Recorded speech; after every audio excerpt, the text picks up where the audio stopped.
I had to go work on my dog because he was barking. Okay, I'm getting a message saying we're now live.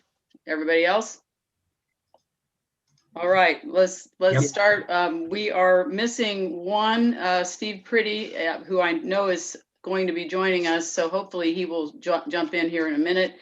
And Debbie will not be with us this evening.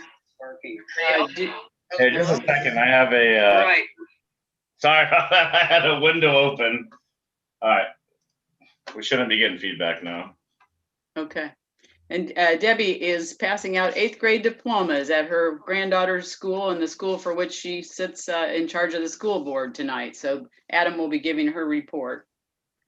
So with that, convene the meeting, May 27th, 2021 meeting of the Lake Lemon Conservancy District. And welcome to all of those of you joining us via the live feed. We will begin with public comment, as has been our new tradition over the past few months, and Mary Jane will handle that for us. Okay.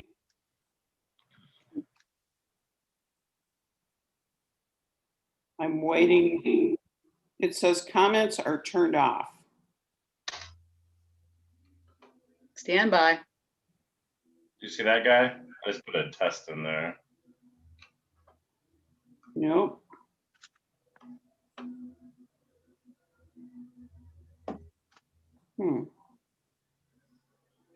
Oh, I got the test. All right, so it should be good to go. We're working. So people should be making their comments now. Okay.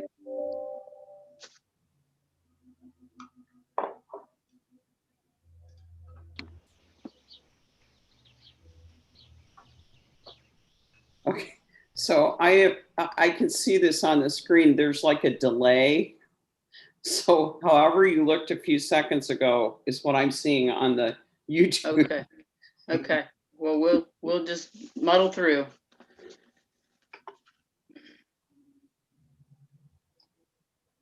Okay, we have our first comment. It's from Frank Van Overmeren. A public forum meeting will be held from 10 to 12, June 12th. The meeting will have 8 15-minute sessions, 1 sewer project interest forms, 2 June 2020 executive session. Then Frank has another comment that says 3 lake-wide, oh, these are, I'm sorry, let me start again.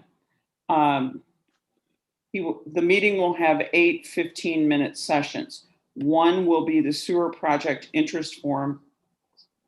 2 will be the June 2020 executive session. 3 will be the lake-wide vegetation lines. 4 will be the articulating dump truck purchase. 5 will be the sediment management project overview. 6 will be sediment management project land-based site. 7, sediment management project overflow pond. 8 will be open questions. At 12 noon, the Brown County Regional Sewer District public meeting will occur, and the Brown County Regional Sewer District board member Clint Studebaker will report the status of that project.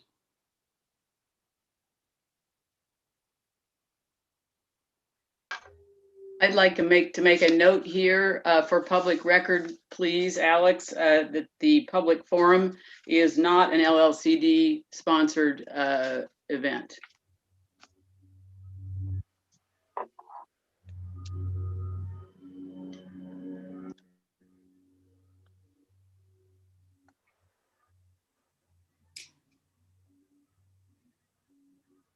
Steve Langman has a comment. When will we meet in person?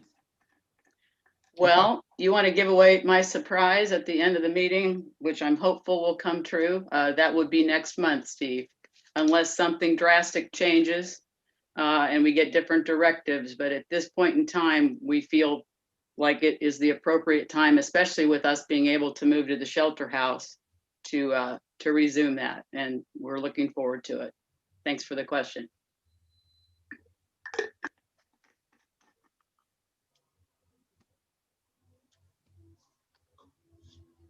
that it?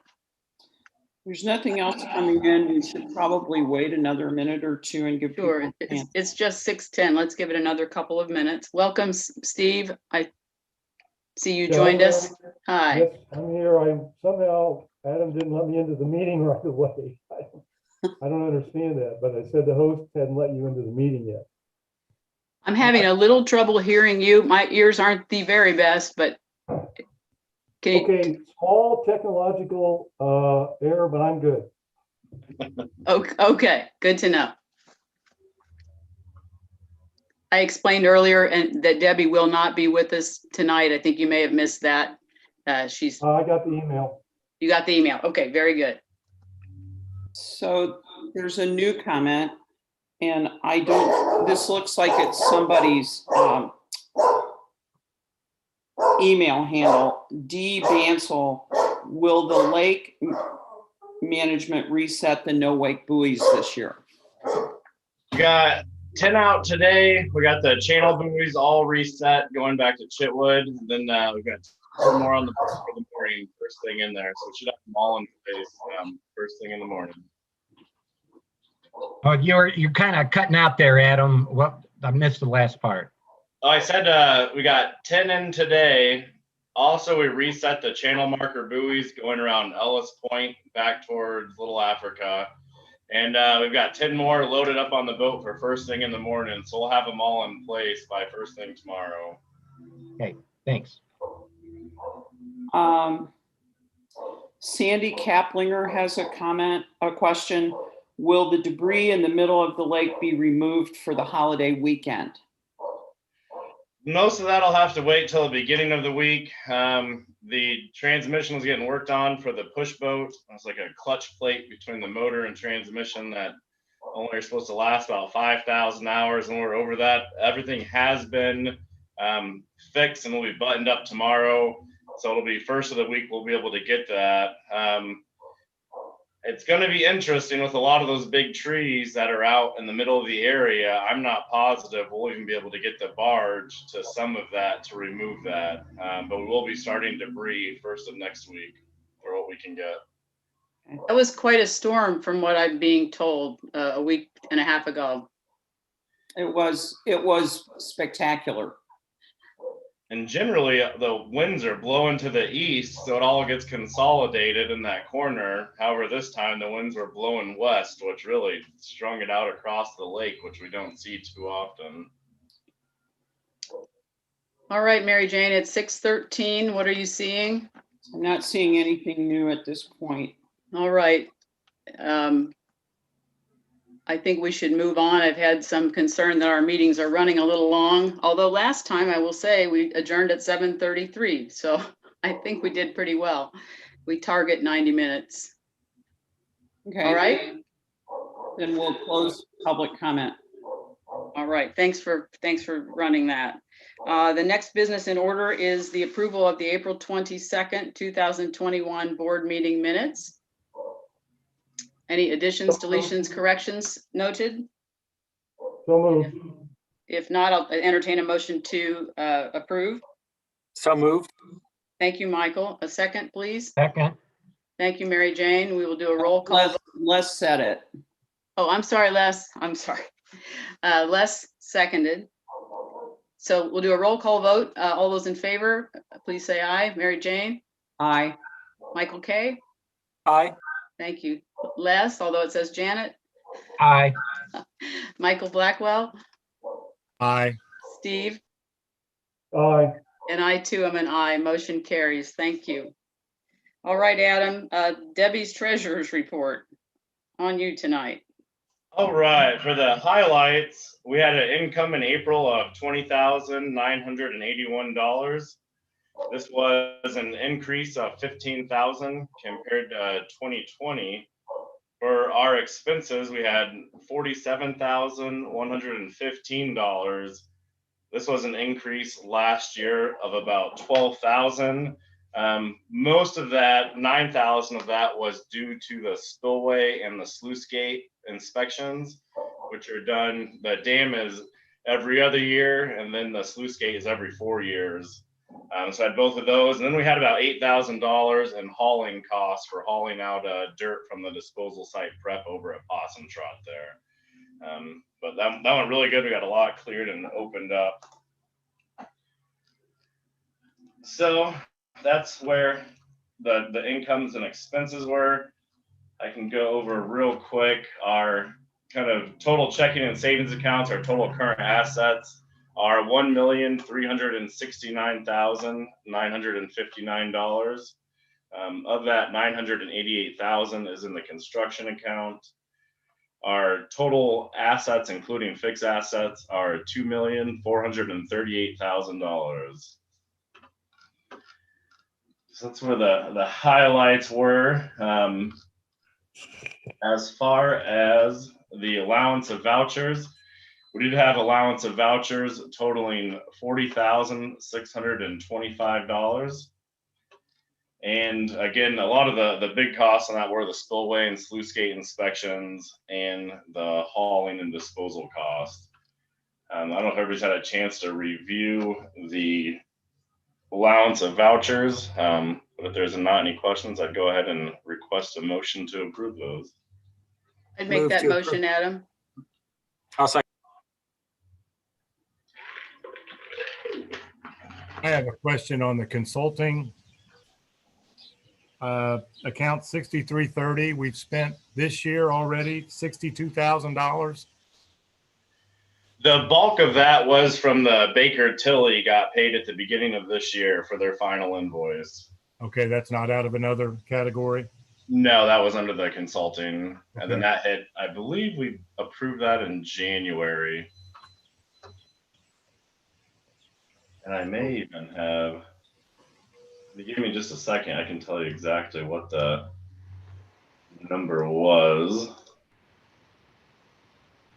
You know, we're not getting the board packets out until Monday late. Was it Monday late we got them? It was Monday during the day, yes. I mean, it used to be we'd get them almost 11 days prior to them. Now we're not even getting a board packet. You know, it's less than a week. We generally do the Friday before, and yeah, this one was a little bit late with the Monday. 42,000 of that was for the Baker Tilly bond work. Okay. So I'm going to assume the other 20,000 was Christopher Burke. Yes. And disposal site, correct? Is that all Possum Trot? Because we're not doing anything on this on the South Shore side. Correct. Not right now. No, that would all be Possum Trot and the Spillway Road one at Kenny Clark site. All the hauling cost was from Possum Trot, though. We didn't haul anything out of Kenny Clark's. We essentially just build up their walls there since he gets rid of some of that dirt. Okay, Any other questions? not for me. Okay, anybody else? Okay, I believe we had a motion to approve the vouchers from Michael K. Was it you? From you, me second. It was you and he seconded. I'm sorry, duh, yeah. Okay, well, I was gonna switch. Yes, thank you. All right, it has been moved and seconded. If there's no further discussion, let's run down the roll. Mary Jane, how do you vote? Aye. Michael K. Les, Aye. Mike Blackwell, Aye. Steve, Aye. and I too am an aye. Motion carries. All right, I'll go ahead and do the Unger Water agreement next. We did have a packet. I haven't had a chance to have this by the attorney, so I think if we're willing to approve this, we approve it pending the attorney review before we sign this. Essentially, the person that bought the property to the south of our property across the railroad tracks is planning to build a home on that property. There's currently no water access, so they're wanting to place a water pipeline easement for Brown County Water District to run a pipe along County Line Road. So it'll be the west of our property, right along kind of the S-turn there on County Line Road, heading south to the entrance of the Unger property.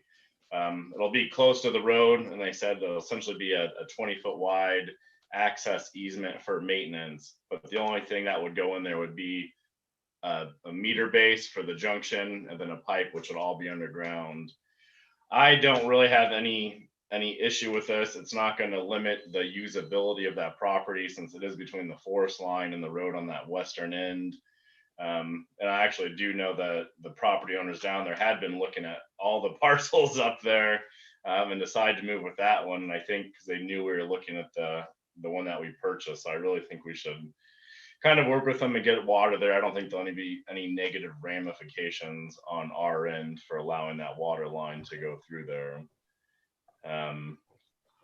Essentially, it would just allow the utility company to place the water line and maintain it there along the roadside. So I don't know if there's any discussion or concern about that. I will send it to the attorney to make sure that there's nothing crazy in the documentation about, you know, agreements and what we're allowing. And I think that since it's our property, that's the prudent thing to do. I saw an attorney's name on it, but it's not ours. So I think, you know, before I'd want to sign it, I'd need to see that, as I told you earlier. So unless somebody thinks that's overkill, I'd rather be safe than sorry should any issues come up. So Anybody else? Adam, is it that black line that's on your, in the packet, in the picture? Correct. Yeah, in that image there. Okay. And then it would run right along County Line Road there, heading south. So unless there's any, I would potentially like to get it approved pending review from the attorney to make sure that we're not granting more rights than need be. But there really shouldn't be any limitation of access or usability for us on that. Would someone like to make that motion, please? I'll make a motion that we approve this pending attorney review. Thank you. May I have a second? Second. Thank you, Les. Are there any further questions or discussion about this? All right, pending, the motion is to approve this pending review of our attorney, Angela Parker, to make sure that she's good with it. All right, Mary Jane, how do you vote? Aye. Michael K? Aye. Les? Aye. Mike V? Aye. Steve?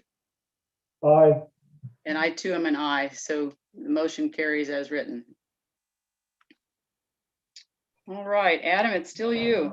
All right, at the park master plan and operational updates, we're just scrambling today to get this gatehouse functional, but we are set up and ready to go for opening weekend. We've kind of done a soft opening this week to train the newer staff with the park processes and procedures, but really expecting this weekend to be kind of primary opening. The gatehouse is 99% complete. I think we just need to put down a clear coat on the floor up there, and it's awesome. It's a very nice building, both usability and visibility. It's a nice addition to the park entrance there. We also have the playground all installed and set up, so that's ready to use, and we've actually seen quite a few kids out there playing on it, and I think that was a fantastic addition to the playground there. We've also opened up the shelter house. We've taken off all the doors and windows, which in and of itself looks amazing. We are going to look at painting the trim and fascia boards around it and replacing the guttering. I'm holding off a little bit until I have all of our final costs on the playground to assess my park budget before we move forward with some of those other things. But between the gatehouse, the playground, and then the open access of the shelter, it's awesome improvements. We've heard nothing but rave reviews of that so far this week. Along with the park as well, there has been some discussion. Actually, at the last board meeting, we had mentioned the paving of Tunnel Road Extension, which is Tunnel Road that heads to the west past our maintenance building. We were told by City of Bloomington Utilities that will be handled between the homeowners on that road and City of Bloomington Utilities. They are working with that. What we had discussed is potentially doing just a straw poll, or just making sure the board members had no objection to them paving that road, with the cost falling on the homeowners, and then Lakeland Conservancy District not being held responsible for any future maintenance.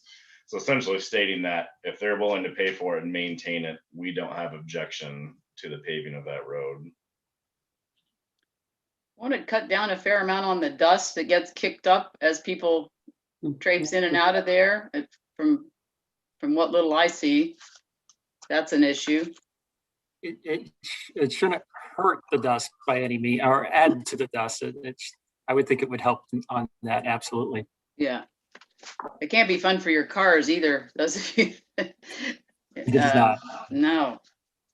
No, we wanted the neighbors approached me and just wanted to make sure so that and request that again.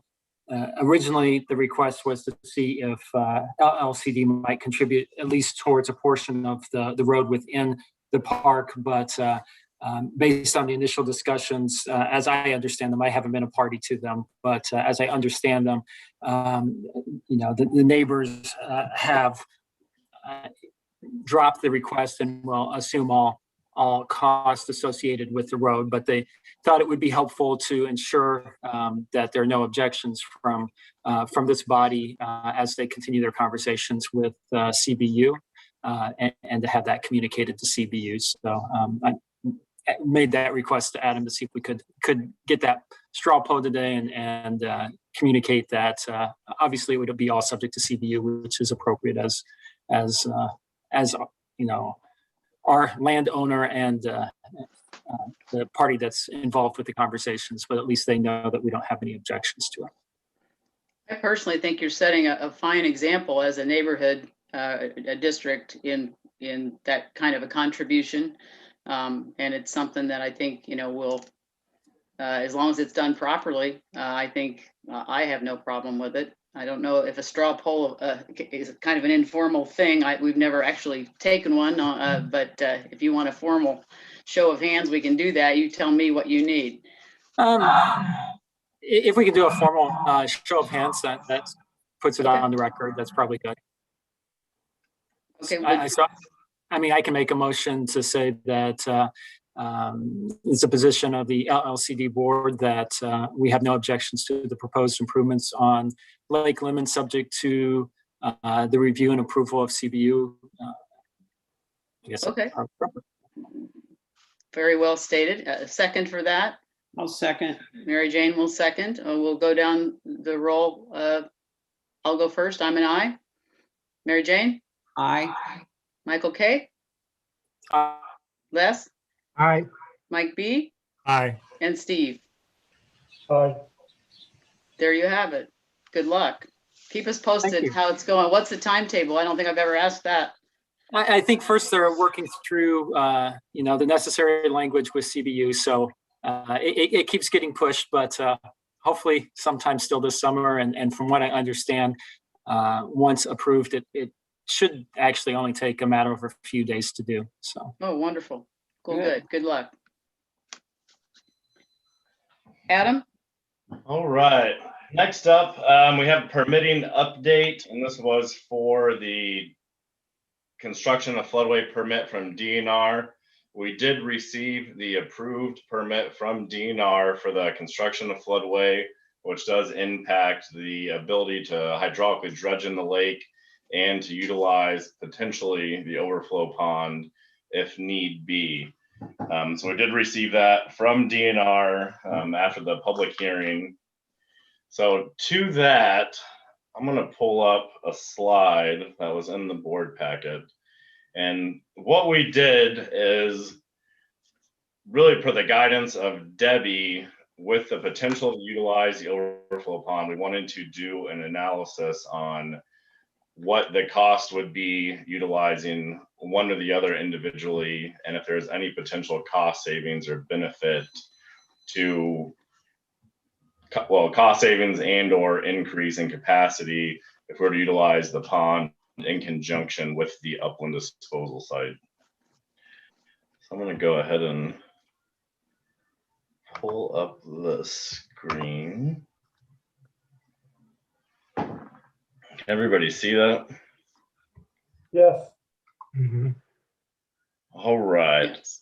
So what we looked at is we based this on the capacity of the design for the upland site right now, which is 148 yards of capacity in the storage itself. Now that doesn't necessarily mean that will fit 148,000 cubic yards because there has to be some buffer due to the water and the sediment. But that 148,000 should get us close to that 120,000 storage mark. So what we ended up doing was looking at the overflow pond. I don't know if you guys can see my mouse on this. We've removed about 20,000 cubic yards of sediment to date for the initial excavation of that site. What we needed was a total of 148,000, which is the final design capacity for the site. So about 128,000 yards is what we're looking to gain. So utilizing the retention pond, it has a capacity of 73,000 yards. So we looked at, if we utilize this full 73,000 yards, what would we have remaining, which was another 73,000, which would allow us to reduce the size of the upland site to gain that exact capacity, the 148,000 yards between the two sites.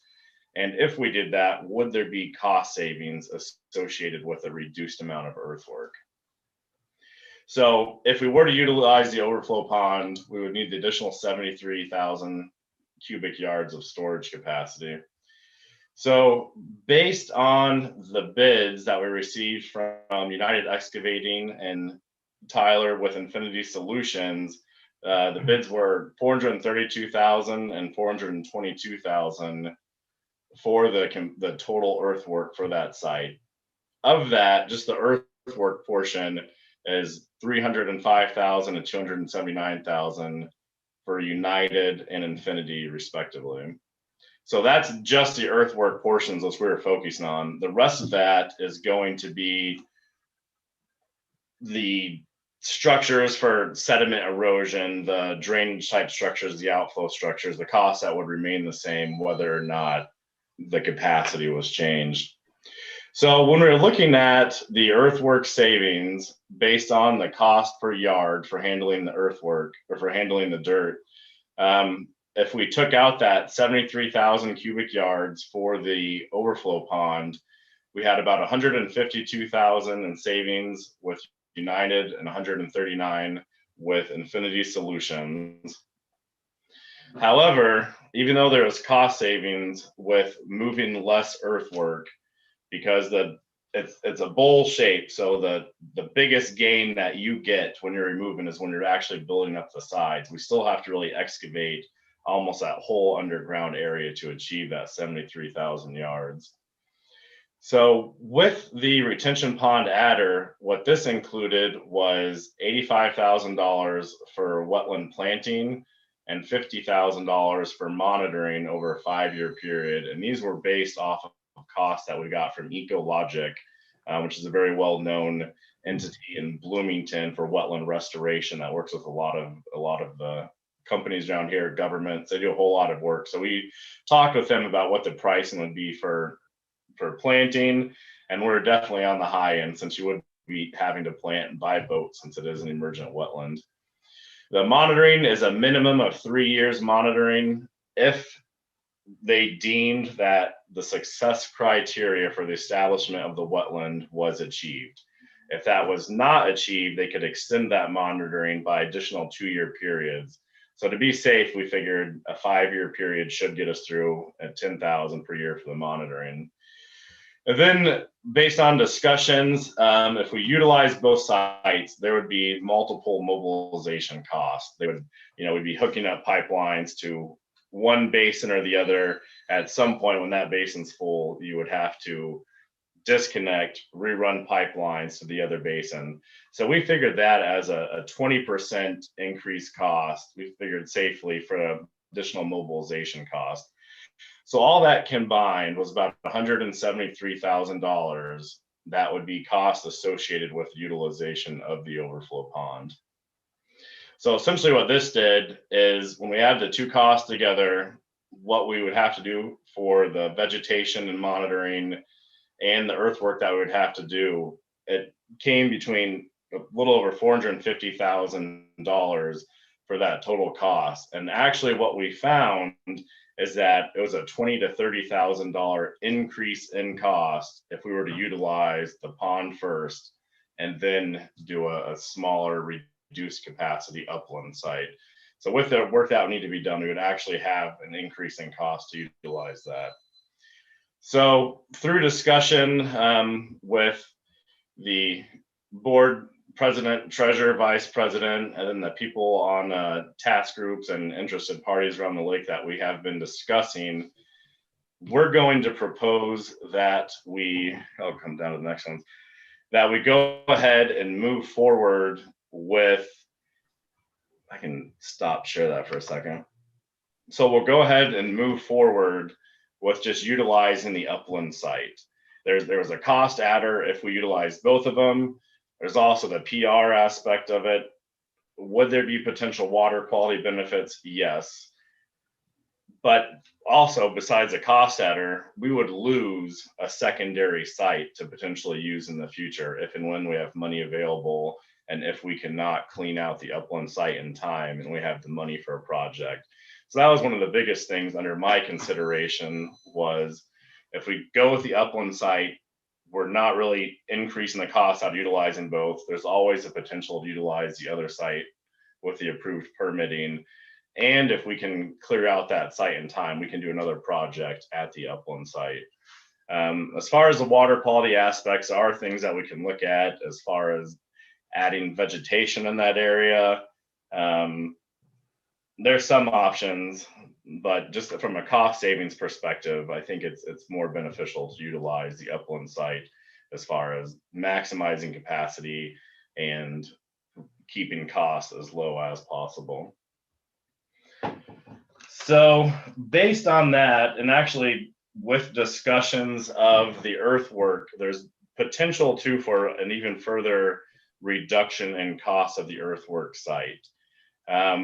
In discussions with our engineering and the soil boring samples, there's potential that we could get into groundwater at the upland site when we are constructing it.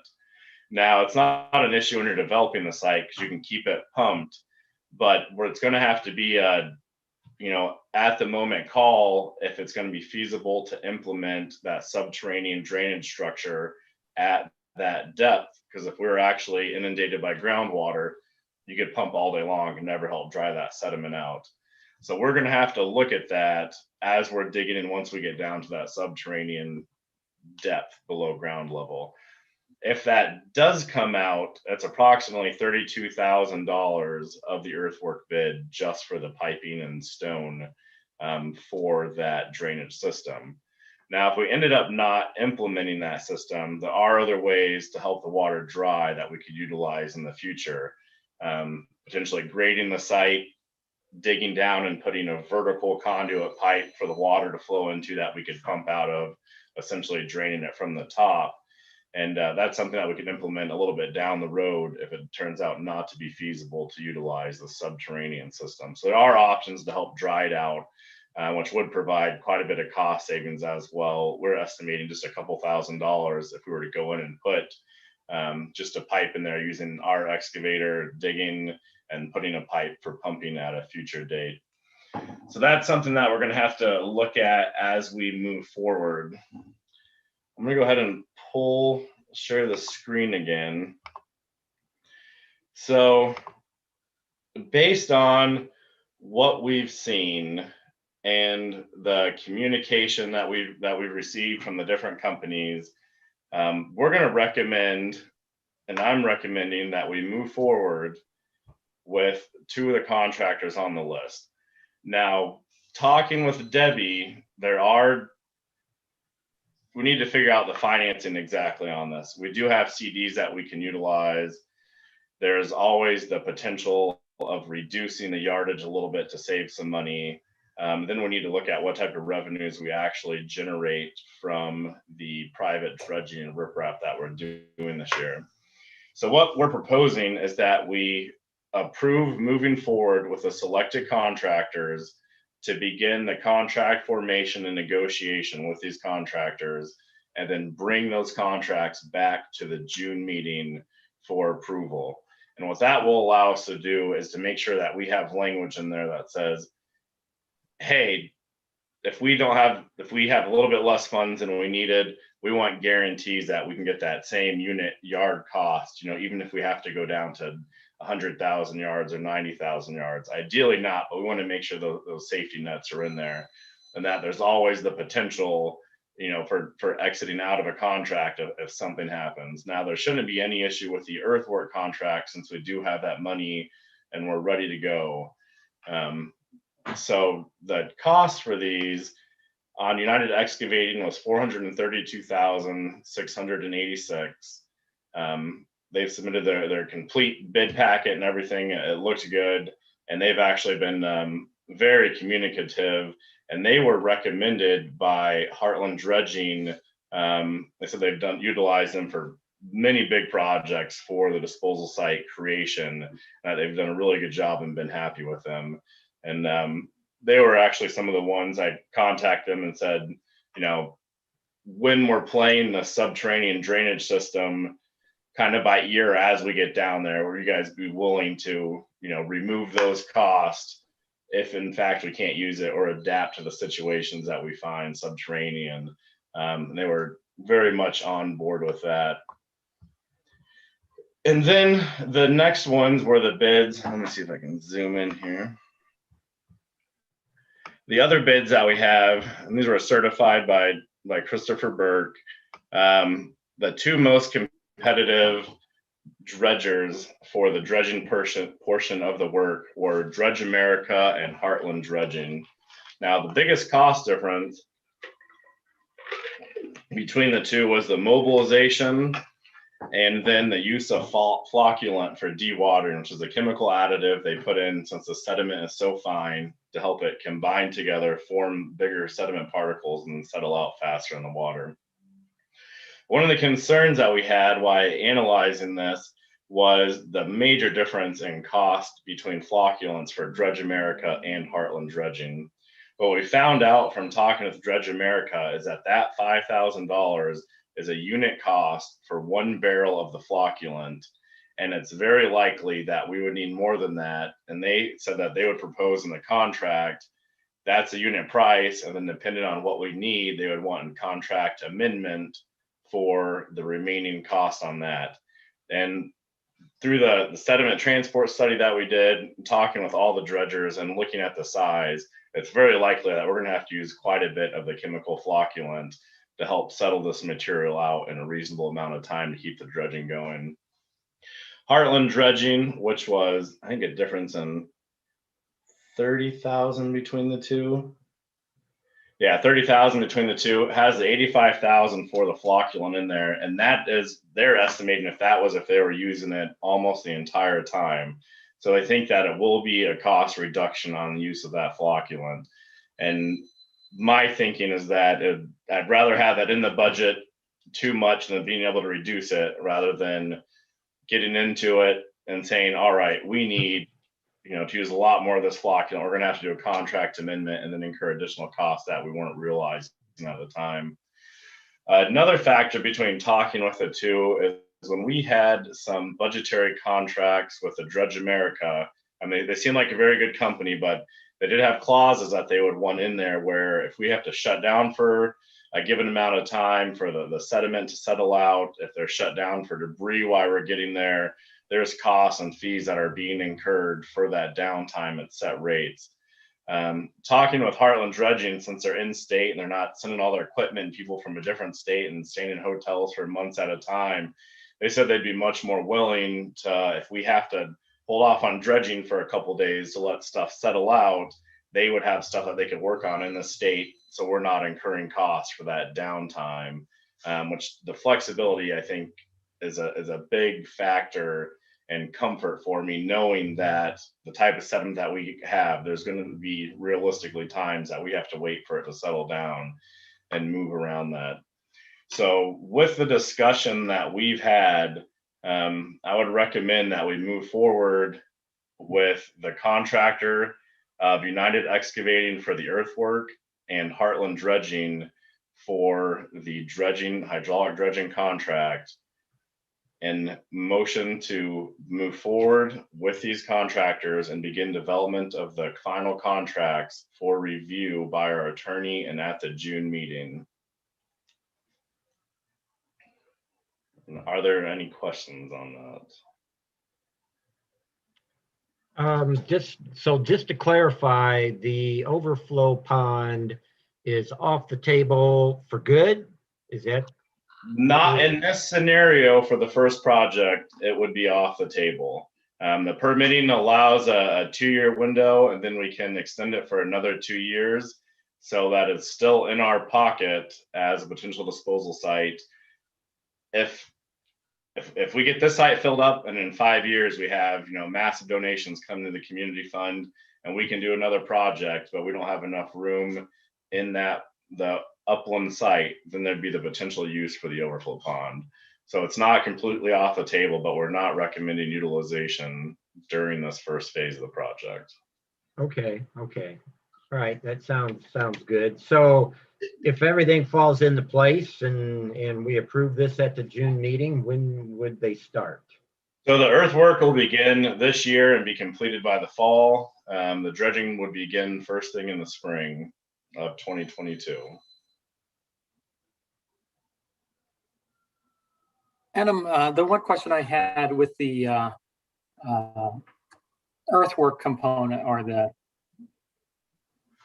it appeared that we had, 2 bids for that?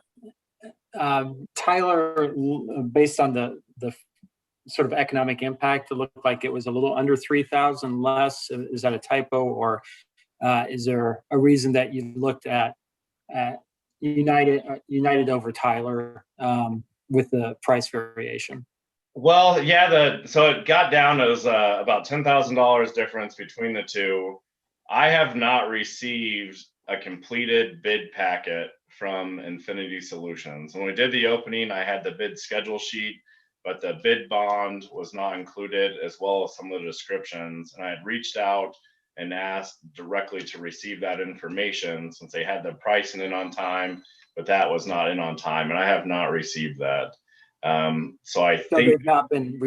There's, in the terminology when you're looking at bids and assessing them, there's responsive and responsible. So at this point, they've been unresponsive to the requirements of the bid. correct.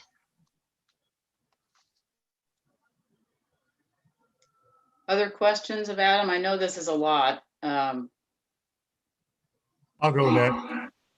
Okay. So I do remember at one time, we were going to spend $160,000 on the upland site. 80,000 of it was going to be performed in-house. And that has been scrapped. So, and is that all because we only use 4 acres of the 13-acre site? No, I mean, an increased site would be increased cost for development. That was Let's go back to the $160,000 costs that you proposed, and 80,000 of it would be in-house. That's not what we received in the bids. Oh, okay. So I went backwards. I guess now I'll come forward. So moving forward, we're still not utilizing the entire piece of the site. We still have trees. We could remove more trees and gain more site. The trees have been removed up to the line of the floodplain, which is the wetland demarcation. So we cannot remove any more trees in that valley area without getting into mitigation and doing more construction in the floodplain.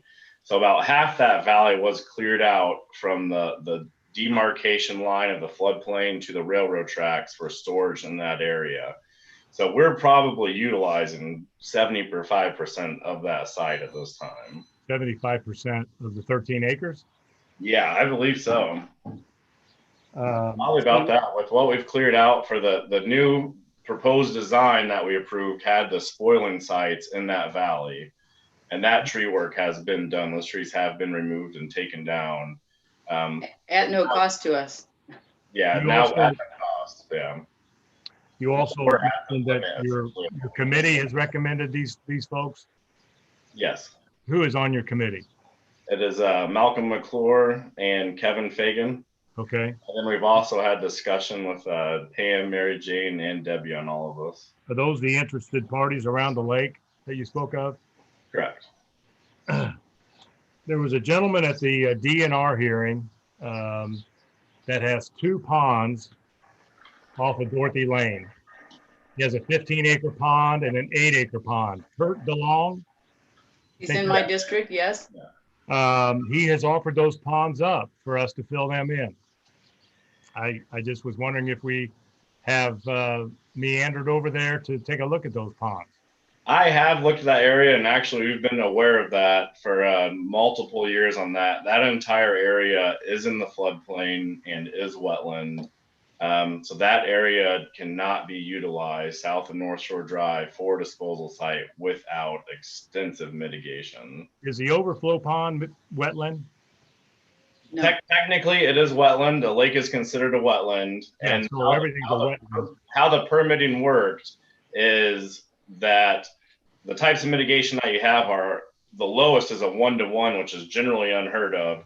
And then you have potentially a 2-to-1 and 3-to-1, meaning for every area or acre that you disturb in a wetland, you have to replace or pay into a fund at 2 acres to 1 acre mitigation. Now, what they allowed us to do at the overflow pond, because of the water quality and blue-green algae issues, is that they said if we utilized that and then we planted it with vegetation, they would consider that the mitigation for the impact.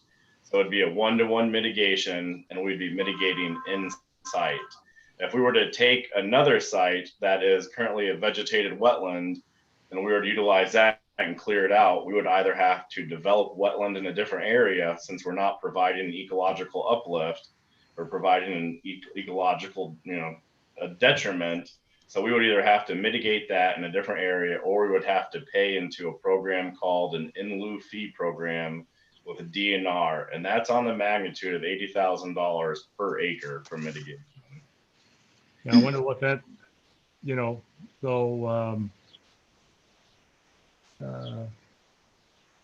that's a lot of $80,000 at $432,000. I'm just looking to see if there's any other way, because the total cost of what you're presenting to us is over 1.2 million, which is the amount of the bond minus the 200,000 that went to the dump truck. So correct, yeah, and that's why Debbie really wanted language in the contract to say that if we needed to reduce capacity, essentially when we first approved the project, we were saying 100,000 yards plus is what we were shooting for. So with this 120,000 yard bid, and the company said they would keep that unit price the same, if we had to drop down to 100,000 yards, that's $100,000 in savings right there. When Heartland dredging is done, it's finished with this project, they're pulling their equipment out with them. Correct. And we would have spent $1.2 million, and I don't see us going after this again for quite a while. I would say, I would just put a plug in here, Mike, for the Lake Lemon Enhancement Funds. People need to donate money. Yeah, how's that working for it? Big money. Yes. And Or we had talked about, I had talked with all the dredging companies about equipment and the piping and everything that goes along with that. And they have all stated that they have as much money in piping, boosters, spare parts as they do the barges. I mean, so any way you blink your eye, between equipment, all the pumps, all the pipes, everything, you're looking at $1 million in equipment right there without even removing dirt. We'd still have to develop this upland site. So you're still looking at that $400,000 to have a place to put the dirt. And then we'd have equipment sitting here if we were to purchase it until we either get rid of that dirt or find another location. And the locations seem to be at a premium. I guess my last point would be the Shuffle Creek site, since the CBU and the railroad are still fighting. And I believe that there's been talks that if we were to use that Shuffle Creek site, that they would pay for everything and they would drop their lawsuit. I don't know if there's been any discussion on that. I have actually had meetings with the City of Bloomington Utilities and the railroad company in person. They would love for us to fill in that site on our own cost for permitting and mitigation. They're not willing to pay for the permitting or mitigation. The railroad company is currently proposing that City of Bloomington Utilities pays to put cofferdams around the footers on that. And then there's a capacity issue. When you drive past that site, you can see the vegetation matted across the water line. So there's not much capacity in that area. It's kind of naturally vegetating. The vegetation is already north of the railroad tracks. It'd be something to look at, you know, I'm not going to take it off the table. It's something that can look at as a potential pond to utilize for the dredging, but I still think that we need to move forward with the upland site, which is a reusable site. Yeah.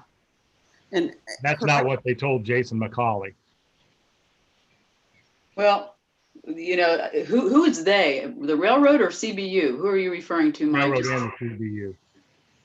But that's all I have. I just I am Okay. for the dredging. I am for the dredging. I'm not for the spending $400,000 on the upland site. That's my issue. What, Michael Klitzing, what is it you said? You know, all of us were pretty stunned by these earthwork prices, Mike, you know, and back in the time when it was really we were being pushed to buy this land, you know, I don't think any of us knew. And I think Michael Klitzing, you once said when you're doing projects like this, you had a word for it. When reality checks, I think you said. And so this has been a huge reality check for all of us. But I do think that the task group has worked very hard on trying to adjust, take out things like the drain that Adam was talking about to the tune of $33,000, because that could be wasted money if that's too low, and tried to really work through how to get these costs down. Not to mention keeping focused on this site, the land-based site first. We went through the full redesign with Christopher Burke in order to reduce the amount of earthwork needed and to utilize the on-site disposal, increase our usable footprint in that upland site to get rid of any off-site hauling. Would have been ideal if it came out much cheaper, yes, but I think the original engineer's estimate after they did all the work for the last one, I think was around $700,000+. They seem to think that this is a very good deal that we're getting as far as the earthwork. I wish it wasn't that high, but if we want to move forward, that's kind of the hurdle that we got to jump. Any other comments? Yeah, if I Les? could make a suggestion, you know, before we meet again in June to, you know, get more serious about this, I would like to go out and see the site and, you know, kick the dirt, as they say, and maybe, you know, just kind of explain. I think there's you know, real value and help us understand, you know, much better as to exactly what's going on, how much space do we have, what can we use, what can't we use, you know, all that kind of stuff. So I would like to suggest that we set a day and a time and go out there and take a look as a team. That sounds great. Yeah, no, I'd love to do that. I'll go ahead and send out an email and we can try to plan a board member tour out there for everything kind of going what we're looking at. That's a perfect idea. And you know, I've actually been wanting to do it for a while. Debbie, I know, has great interest in doing that. Mike, I don't know how much time you spent tromping around out there, but I think it would do us all a lot of good. Drawings only take you so far. I would just say that I've almost wrecked my car trying to roughneck as I drive by. And Well, Debbie let's had do it safely. interest in seeing the North Shore sites as well. I mean, so I think it'd be very beneficial just to have a board and staff field trip and go around and just kind of look at the whole operation. I think it's a great idea. Wear bug spray. Lots of it. And boots if it's rainy. All right. Any other questions or comments for Adam? I do think that will help us a lot to have an on-site visit before the next meeting. Just one more quick refresher, you know, so we are going to haul the dirt out away from that area once it dries out and stuff. Correct. Yes. Where do we take it? That's going to be the next challenge once we get it in there. I mean, is teaming up with these different landscaping companies, potentially IMI. I mean, I think reaching out to these big aggregate utilizers and seeing how we can team up to get rid of this. I know that you have gotten rid of some on Possum Trot, right? So Yes. where did it go?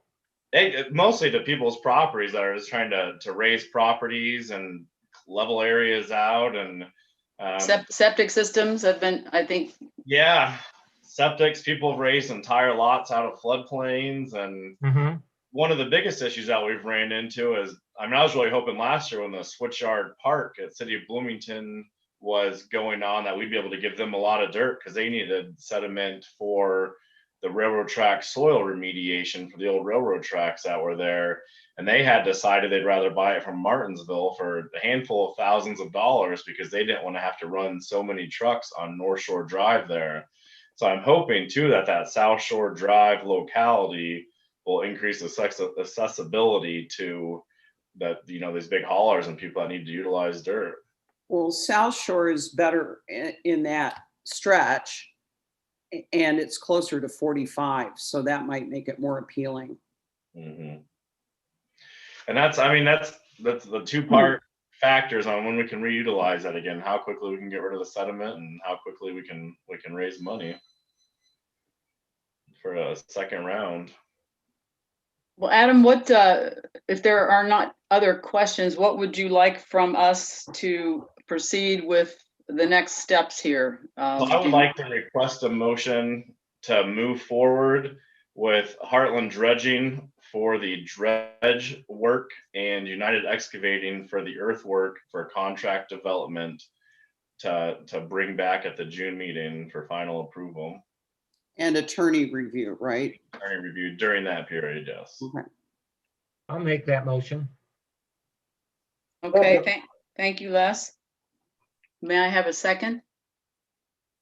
Second. Thank you, Steve.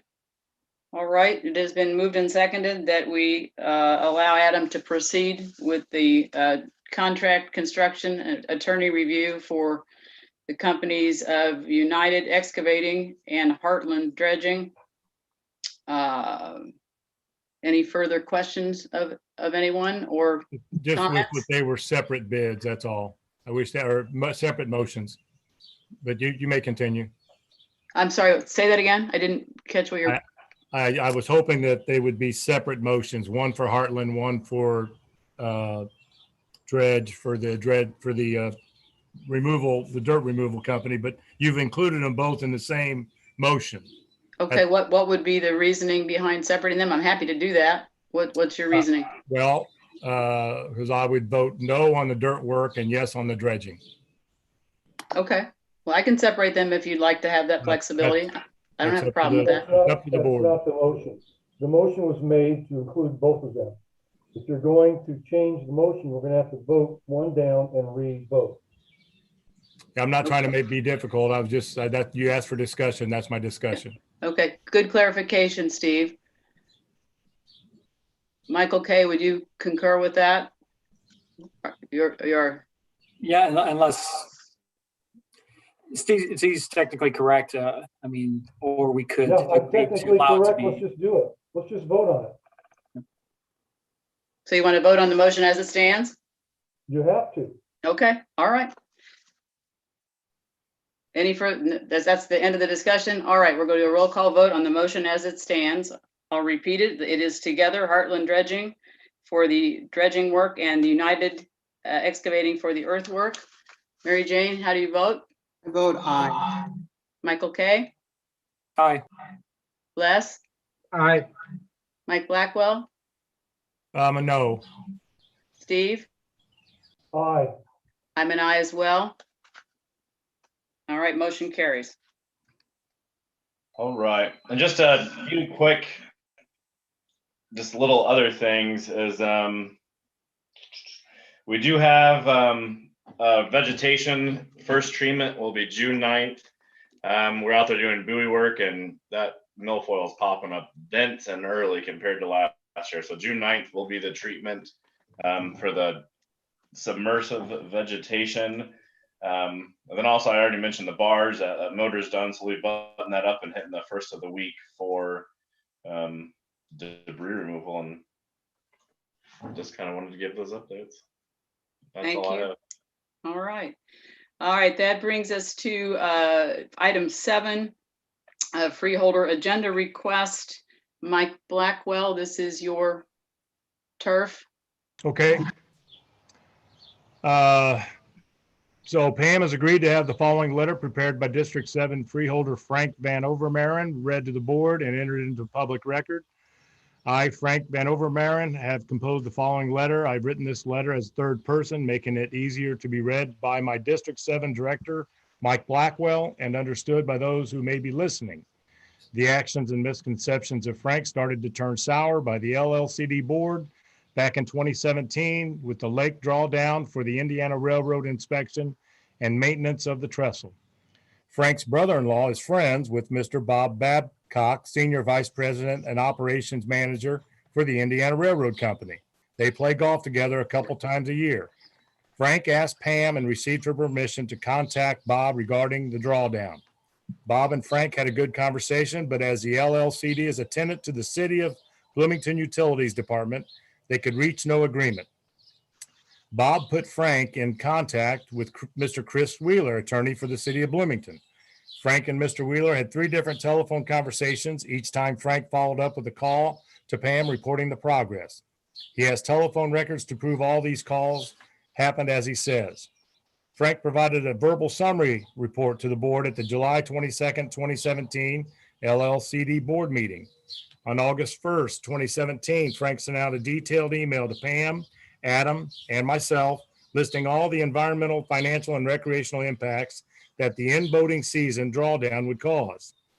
Later in the month, that same impact statement, along with clear information that Frank was not an LLCD board member, but was a strategic planning committee member, was provided to Ms. Carol Kugler, staff writer for the Bloomington Herald-Times newspaper. On August 27th, 2017, the Bloomington Herald-Times newspaper published an article regarding the drawdown. Those are the facts for this issue. They are all verifiable. On August 28, 2017, Adam sent out 2 different emails that the entire board was copied on.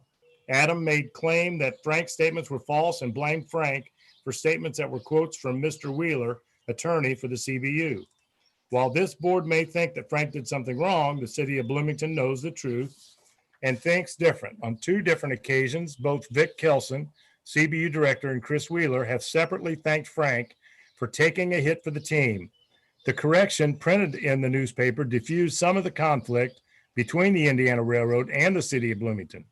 I have no doubt that it was that teamwork that helped Frank secure a $1 50-year term property lease from the City of Bloomington for our future Lake Lemon area sewer project.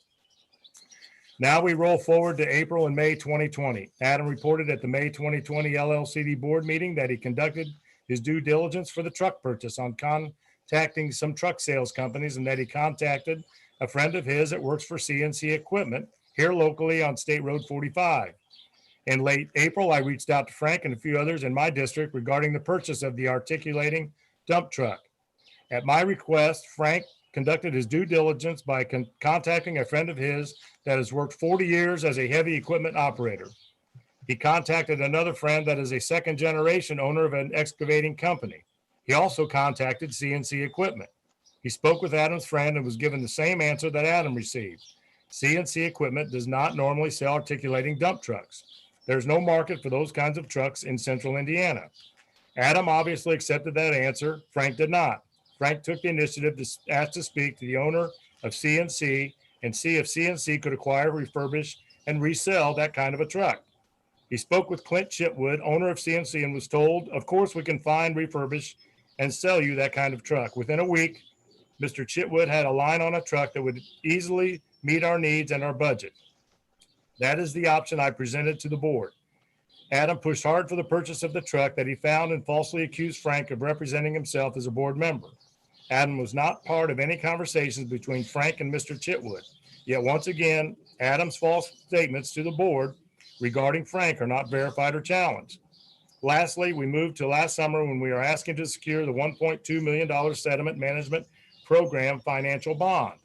As the LLCD treasurer, I was having a telephone conversation with Doug Baldessari, CPA, and our financial advisor for the project. If you recall, it was I who recommended that we retain Baker Tilly as our financial advisor. I had worked with them in the past and they did a great job. During our telephone conversation, Doug was asking me technical questions about the dredging portion of the project that I could not answer. Adam was away on vacation that week, so I could not ask him. I knew Frank would have the answers off the top of his head, so I three-way linked him into the telephone call. I introduced Frank to Doug as part of the task group working on the sediment management project. Frank answered all of Doug's questions and followed up with some written documentation by email with a copy to me that Doug had also requested. Those are the facts for this issue. They are all verifiable. On June 11th, 2020, Adam sent out an email to the board with inaccurate statements that only serves to cause stress and further divide the board. On June 13th, 2020, I sent an email detailing what occurred during the telephone conversation with Mr. Baldessari and Frank. Neither Adam nor anyone else from the LLCD board was on the call, so how can anyone place blame on Frank for doing what is asked of him? It should be obvious to everyone on the board that there is conflict between Adam and Frank. There are two sides to every story, and the truth lies somewhere in the middle. The board now has more information regarding Frank's actions and your misconceptions towards him. It is now up to the board on how you will proceed regarding Frank. Thank you for the opportunity to present this information. Frank Ben Overmeyer. Thank you, Mike, for representing your district and reading that. You're welcome. All right. Let it be noted for the record that as this letter was not in the original advance packet, it will be included in the minutes post packet for public record. I want to reassure you of that. Any further discussion or questions on this will be deferred to the June meeting. And I would like to say that I hope, Frank, you feel that you've been heard. And also that I really, really believe that, and I think the board, although I won't speak for everyone, but I think I have a pretty good handle on this, really believes that it's time for all of us to move forward and use our energies on the tasks at hand and the future, as opposed to reveling in the past. Thank you. With that, as my surprise was already given away, let's look forward to being together in person again. The next board meeting, June 19th, Saturday meetings begin 10 a.m. I don't think the time is on the agenda. Riddle Point Park. We will be in touch as time gets closer as to any directives that we get from CBU or Monroe County on that meeting. We do have to mind the rules. So we'll be communicating about that and hopefully the situation only gets better. And with that, I would entertain a motion to adjourn. I'll make that motion. Thank you, Mary Jane. Steve, was that you seconding or Michael? Yes, yes. You, Steve, thank you. All right. Mary Jane, how do you vote? Aye. Michael K? Aye. Les? Aye. Mike Blackwell? Aye. Steve? Aye. And I am an aye. Thank you. You guys have a safe, wonderful Memorial Day weekend. It's going to be good to be back on the water.